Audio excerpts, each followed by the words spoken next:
What did the ancient Greek philosophers say about the Earth's moon?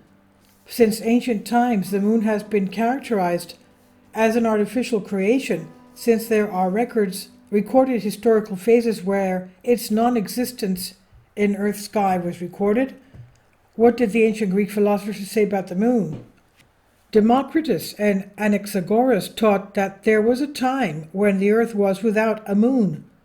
There are even modern testimonies for the existence of a vacuum under the crust of the moon. Recently, scientists even talked about a mysterious round structure under the Sea of Galilee.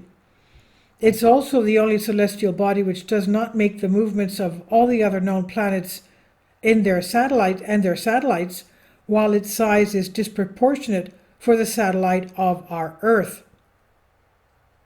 Modern Russian scientists have recently prepared a plan where it will be possible for people to live inside specially designed balloons in the gaps where they exist under the surface of the moon.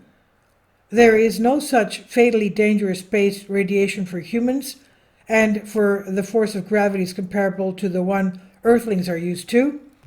On the lunar surface, they will be able to go out exclusively with a space suit.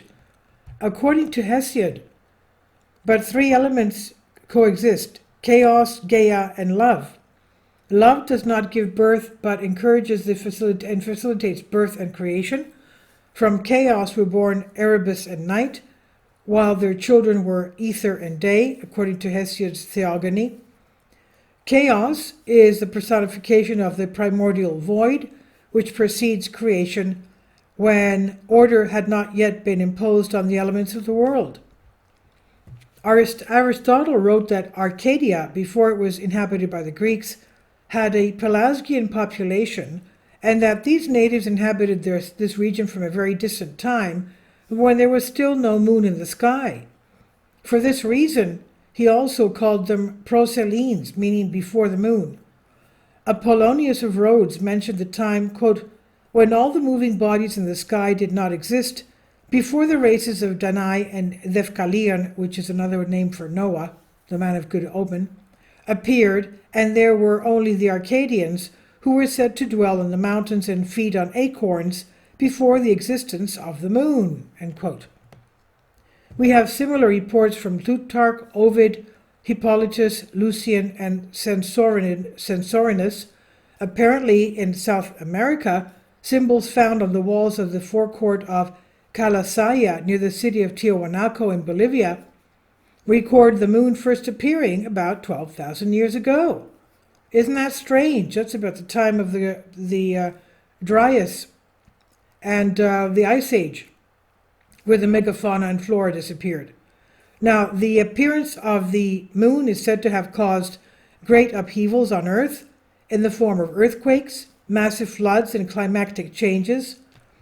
Of interest, what this distant region has been proposed by some scholars as the actual site of Plato's mythical Atlantis, and this great planetary upheaval as a cataclysmic event that destroyed Atlantis.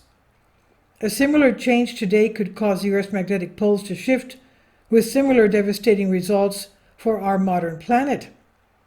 The Greek-born Lucian from Samosata, Syria, lived 120 AD. In his book, he wrote True History.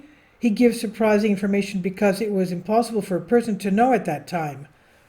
And to understand, read on. He said, he went in a ship that was carried by the wind for 7 days and nights, and on the 8th day he reached the moon.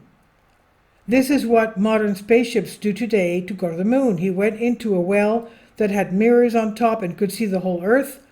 King of the moon was Endymion, who was taken from Earth and taken to the moon and made king. He described 3-engined airships, 3-headed flying vultures. He described modern telescopes. They put in and take out their eyes that anyone could put on and see very far. He describes warriors in a spacesuit that had 2-horned antennas. Also, he describes journeys to the stars of the zodiac, as well as landing at sea, the same as that of contemporary cosmonauts, and in fact in the Bermuda area. Finally, he describes a war between the inhabitants of the moon and Sirius, which he mentioned he had visited. He said aerial battles were fought and terrible weapons were used and the Syrians won, he said. The Greek philosophers in general knew a lot about the moon and were very concerned with it. Thales, who is considered to be the father of Greek and world philosophy, was the first to say that the moon received light from the sun, and also the first to calculate its diameter and orbit. Xenophanes mentions that his teacher Socrates characterized it, quote, a large hollow sphere inside which there are seas and land inhabited by people like us, end quote.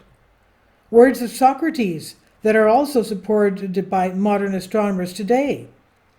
Pythagoras relates that he circled the moon in the vehicles of the gods who resided there, while he states that the moon's day is 15 times longer than the earth as it is. Pythagoras also insisted that the moon was inhabited by beings divinely similar to humans, but taller, fairer, and far more beautiful. All the knowledge of Pythagoras, mathematics, music, geometry, physics, he declares to be knowledge he got from the celestials with whom he had contact. Constant contact, he said. We also have many references to the moon from texts of Greek mythology that refer to gods, quote-unquote, and demigods. The Greek god Orpheus, son of Apollo, the most regular traveler of the moon, and Sirius tells us, quote, the moon has mountains, states, and houses. Its surface is soil like the earth and inhabited by divine societies, end quote. Orpheus knew the 12-month lunar calendar and the phases of the moon. He talks about the rotation of the earth around the sun, the temperature, tropical and polar zones of the earth, eclipses of the moon, solstices, equinoxes, planetary movements, and universal gravity. He claims that the inhabitants of the moon are who wandered from planet to planet. All these claims of Orpheus are mentioned in ancient texts of Plutarch and Diogenes of Laertius. Much information from ancient texts also comes to us about the Telchines of Rhodes and the Kaveri of Samothrace, who disappeared, according to the legend, after the Great Flood. Their technological development was such that it allowed them to leave the earth and save themselves on the moon or Mars, in bases used by the gods during the colonization of the earth, as reported by Strange. The Godfather states that, Nonos states that Phaethon made 30 revolutions around the moon, traveled to Venus, and frequently visited Earth's poles. Dionysus, Artemis, and Hercules had traveled to the moon, and Edmund traveled there in his chariot that looked like a sparkling comet, giving accurate information about the unseen side of the moon, something that only a few years ago modern man was able to do. In conclusion, we should wait for the developments of the artificial satellite of the Earth. All the evidence converges that there is an eye watching us. And this I've translated for you from a Greek article. Please leave your comments, and thank you for your support. Please support my Patreon account. The daily posts are 5 videos daily, and they are totally different from what I have on my YouTube channel. Thank you so much for your support and that you find all my content so interesting. You'll find the Patreon account details in the description box below.